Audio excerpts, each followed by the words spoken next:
ನೋಡಿ, ಇದೊಂದು ಧನ್ ಯೋಗ್ ಬ್ರೇಸ್ಲೆಟ್ ಅಂತ ಹೇಳ್ತೀವಿ. ಇದರಲ್ಲಿ ನಾವು ಬೇರೆ ಬೇರೆ ಮನಿ ಅಟ್ರಾಕ್ಷನ್ ಸ್ಟೋನ್ಸ್ನ ಯೂಸ್ ಮಾಡಿದ್ದೀವಿ. ಅಂದರೆ ಅದು ಒಂದು ಪೈರೇಟು, ಜೇಡು, ಗ್ರೀನ್ ಅವೆಂಚರನ್ನು, ಟೈಗರ್ ಐ, ಸಿಟ್ರಿನ್ನು, ಮತ್ತು golden haematite and clear quartz ಅಂತ ಈ ಥರ ಸುಮಾರು ಸ್ಟೋನ್ಸ್ಗಳನ್ನ ಯೂಸ್ ಮಾಡಿ ಮಾಡಿಸಿದ್ದೀವಿ. ಈ ಎಲ್ಲ ಸ್ಟೋನ್ಸ್ಗಳು ಕೂಡ ಒಂದು ಮನಿ ಅಟ್ರಾಕ್ಟ್ ಮಾಡೋದಕ್ಕೆ ಹೆಲ್ಪ್ ಆಗುತ್ತೆ. ನಿಮಗೆ ಗೊತ್ತಿದೆ, ಪೈರೇಟ್ ಯಾವಾಗಲೂ ಅಬಂಡೆನ್ಸ್ ಹೇಳ್ತೀವಿ, ಗ್ರೀನ್ ಅವೆಂಚರನ್ನು ಯಾವಾಗಲೂ ಆಪರ್ಚುನಿಟೀಸ್ನ ರಿಸೀವ್ ಮಾಡೋದಕ್ಕೆ ಹೆಲ್ಪ್ ಆಗುತ್ತೆ. ಜೇಡ್ ಕೂಡ ಮನಿ ಲಕ್ನ ಒಂದು ಕ್ರಿಯೇಟ್ ಮಾಡೋದಕ್ಕೆ ಸಹಾಯ ಆಗುತ್ತೆ. ಟೈಗರ್ ಐ ಬಂದು ಪ್ರೊಟೆಕ್ಷನ್ಗೆ, ಸಿಟ್ರಿನ್ನು ಫೈನಾನ್ಸ್ಗೆ, ಮತ್ತು ಏನದು ಸ್ಫಟಿಕ ಯೂಸ್ ಮಾಡಿದ್ವಿ. ಸ್ಫಟಿಕ ಕೂಡ ನಿಮಗೆ ಕ್ಲಾರಿಟಿಗೆ ತುಂಬ ಹೆಲ್ಪ್ ಆಗುತ್ತೆ. ಈ ಧನ್ಯೋಗ್ ಬ್ರೇಸ್ಲೆಟ್ ಏನಾದ್ರು ಬೇಕಾಗಿದ್ರೆ ನಾನು ನಮ್ಮ ಶಾಪ್ದು ಅಡ್ರೆಸ್ನ ಹಾಕಿದ್ದೀನಿ. ನಮ್ಮ ಕ್ರಿಸ್ಟಲ್ ಶಾಪ್ ಬಂದು ಚಿಕ್ಕಪೇಟ್ ಮೇನ್ ರೋಡಲ್ಲಿ ಬರುತ್ತೆ, ಬೆಂಗಳೂರು.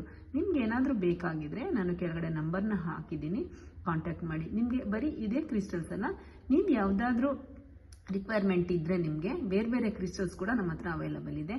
ಹೋಲ್ಸೇಲ್ ಮತ್ತು ರಿಟೇಲ್ ಎರಡೂ ಇದೆ. ಬೇಕಾಗಿದ್ರೆ ಕಾಂಟ್ಯಾಕ್ಟ್ ಮಾಡಿ. Thank you.